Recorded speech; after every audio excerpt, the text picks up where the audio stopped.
Make money and buy assets. That's what this channel is all about. This channel is all about that first part, about making that money through wholesaling real estate. And what is wholesaling real estate? All wholesaling real estate is doing is finding discounted properties. That's it. And right here is a 10-step roadmap that I'm gonna have one of my students break down for you, because I challenged Hanifah Brown to break this down, because the best way to learn it is to actually teach it. Now, she's a phenomenal real estate agent here in Phoenix, but she usually works with rental property. She works with helping people build their portfolio. And this is a breakdown of how to source the absolute biggest and best deals. So you guys are in for an absolute treat, because she crushes it. Check this out. Boom! Hello everybody, it is Brent Daniels and I am joined by Hanifah Brown. Hello. Yes, and today is a very special episode, because today we're going to draw out the exact 10 steps you need to follow to be able to complete a wholesale transaction. Because here is the facts. Wholesaling is like hitting the lottery. Wholesaling is a cash machine. And once you have that cash, you're able to buy assets, which is what you are the absolute pro at, is helping people buy rental properties, right? Yes, exactly. Right. So breaking down each process, we're going to go through them 1 through 10, and then Hanifah's going to explain what you do with the money afterwards to be able to buy those assets. So number 1 on the list, what are we looking at? So the first thing we want to do is we want to find that distressed property. Mm-hmm. Say, for example, we have 1 million homes within Maricopa County, right? Yep. Out of the 1 million homes there, about 5 to 8% of those homes will be the distressed property, right? So you're looking for homes where there's opportunity there, where you have a seller who has equity that they're willing to trade for time and efficiency and speed, right? Speed and convenience, yeah. Speed and convenience. So when you're looking at this, remember, one of the core elements of every single seller that's going to sell at a discount is they have a problem that you can solve. So number 1 on the list is find the distressed property. Okay, this is absolutely, when you go, what we're talking about here, that 5 to 8%, that is the people that are in distress. It depends on the size of your market, obviously. But here, that's like 50 to 80,000 properties, right? And we only have to do a small little percentage of those to really have a profitable business. So number 1, nice, I love it. Find the distress. So we've got the distressed homeowner. It's got, you can find these in so many different ways. I highly suggest if you're new, you do driving for dollars, and you just drive around the neighborhoods, find the properties that are beat up, and write down the address, or use the Deal Machine app, code TTP, so that you get a discount and you get all the information right there. So the number 1 is we find the distressed property. So the second thing we want to do is we want to make sure we are talking to the owners. TTP, right? This is the next step, right? We have to literally, let's draw out some homeowners. Let's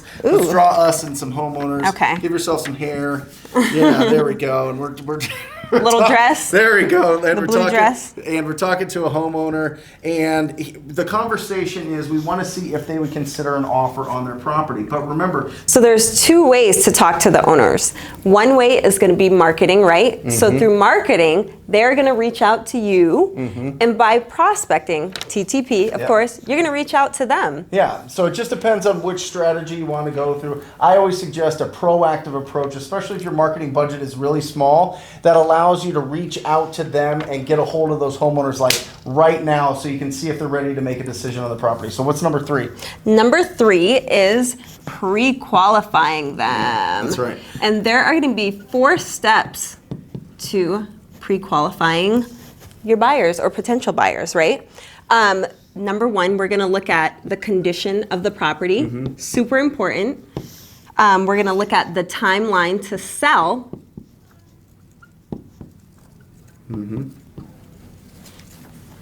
We're also going to look at the motivation to sell. You can't sell anything if they're not motivated, right? Not at a discount. And also the price that they want. Yeah. So this is how you're pre-qualifying every single seller in your market. because a lot of people will waste your time because of what they want to do when you reach out to them or when they reach out to you through the marketing is they want to know how much you'll offer them, because they just basically want to know, they want you to just give them a free valuation of their property. And what we want to look for is people that are motivated to sell. So you go through this process of getting the condition of the property. We love when it's really, really, really rough. Their timeline to sell, we want it to be in the next 30 days. Their motivation to sell, there's so many different motivations. Maybe they inherited the property. Maybe they're behind on their bills. Maybe it's been a rental that they can't take care of anymore. Maybe it's been a multifamily that's just been beat up over the years and years and years, and they don't have the budget to fix it up. And then, guys, the most important is price. Okay, you got to get that price from them. I know that they say motivation has to be key, and I get it, but you got to pull the price out of them. So, what's number 4? Number 4 is going to be your follow-up. That's right.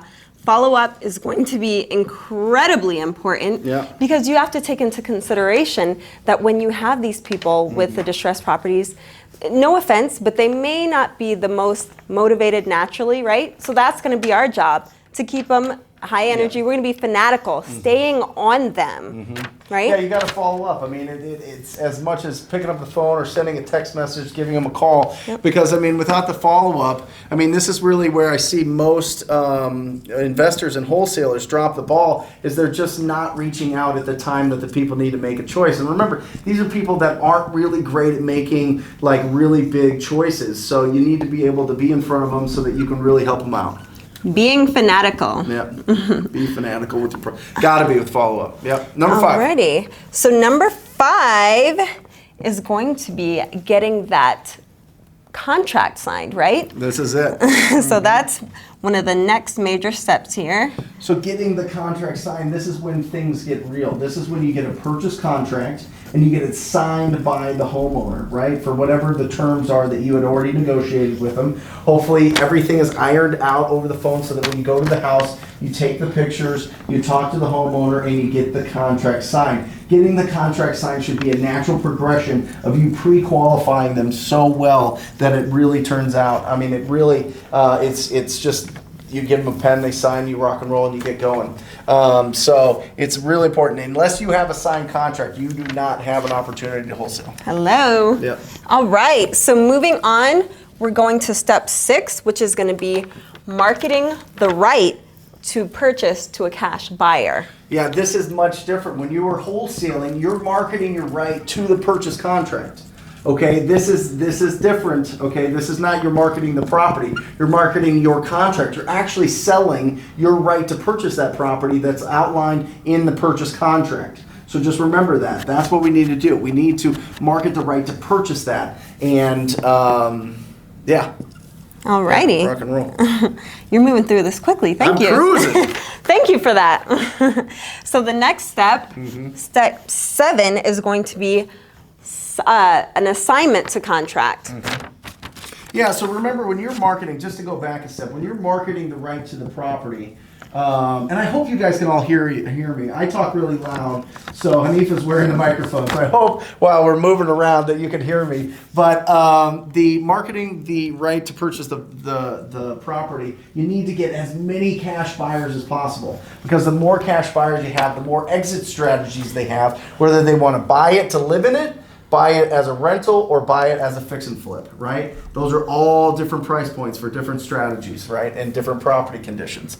So, all right, moving on, we have step 8, and that is going to be collecting the non-refundable earnest deposit. yeah. So once you get it, once you find that buyer, you select it, you get the contract. The next contract is a different contract than the purchase contract. It is an assignment agreement, and you get that signed by the buyer. Now, things don't get real with this buyer until they put money down. You got to collect a non-refundable earnest deposit. It is an absolute must, because I don't know how many times I thought I had a deal sold, but they didn't have their money in, and they just wanted to try to sell my deal, or they weren't legit, or they were just starting. You know, you've been through it. Absolutely. Right? So getting this non-refundable, that means it is written out to the title company or closing attorney.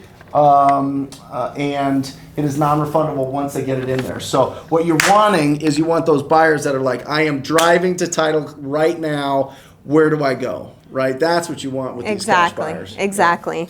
So that takes us to our next step. We're at step 9. So that is getting those funds along with that purchase contract over to title.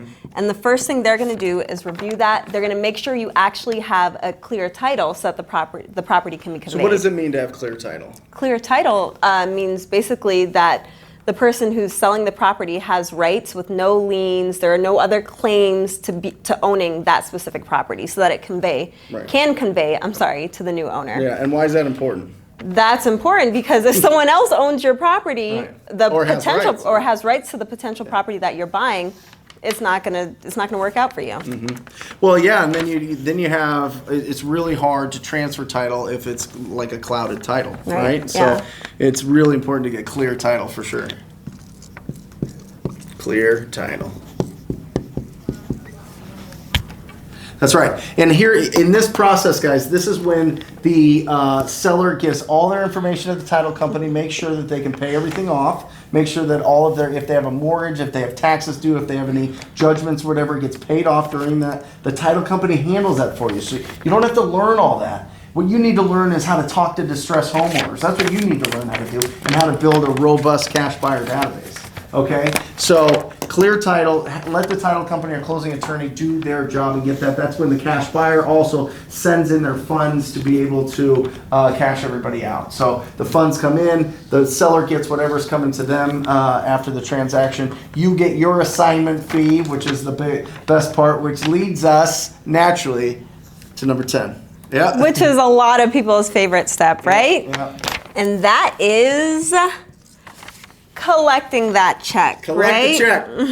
Yep. So we're gonna collect your money in green, big dollars. Oh no, running out of green. It's not good, not good. Nice. Yeah, so really, guys, that's the 10 steps. Or hopefully you heard me, and hopefully we did this in a way that made sense. But really, if you roll this back and just watch the 10 steps and just we'll write it out on the description. It's really that easy. Then you build up the funds. And what are you seeing with people that are looking for rental properties right now? Like, is there money in the economy right now? Like, are people buying more rentals? Like, what are you seeing? There's always opportunity to purchase rental properties or to work within that specific market. No matter what, if there's highs or lows in the economy, people are always going to rent. I cannot stress that enough. So it's pretty much a safe bet. And building up I'm telling you, with wholesaling, you get just giant assignment fees that allows you to build that bank account to be able to purchase those rental properties, whether it's even with a seller financing that needs some money down, or if it's just traditional and getting a loan from a loan officer or a bank or whatever, right? Exactly. Yeah. Are most of the people that you're working with or yourself, are you buying it cash? Are they getting some sort of financing? Is it easy to get financing right now? Right now, I think there's a proper system put in place to where as long as you have the correct documentation, you have the correct you're at a certain score, obviously, it's pretty much easy to get financing. And there are other ways to get financing as well that you don't necessarily have to go through those steps. And I'm sure you've heard our buddy Brent here talk a little bit about that. So, if there's a will, there's a way. There's a way to get it done. You just have to have the potential, right? Distressed properties, you have to have the motivation. Listen, and then all go through the steps. Wholesaling is the art of finding discounted properties. That's all it is. This is the 10 steps to get you to be able to do that. And then once you do that, then you buy the rental properties to build up your portfolio so that you can have passive cash flow so you don't have to work and you could just frickin' have a beautiful, beautiful portfolio, right? Yay! Yeah. So give us some comments down below. Let us know if you thought you missed anything. Let us know what you think of Hanifah here. She is awesome. Hopefully she'll join us on some more videos. This is her first one, so who knows? So, it's all crazy. We're just putting these things together, but really, really, really great. Awesome. Thank you. See you guys. Love you.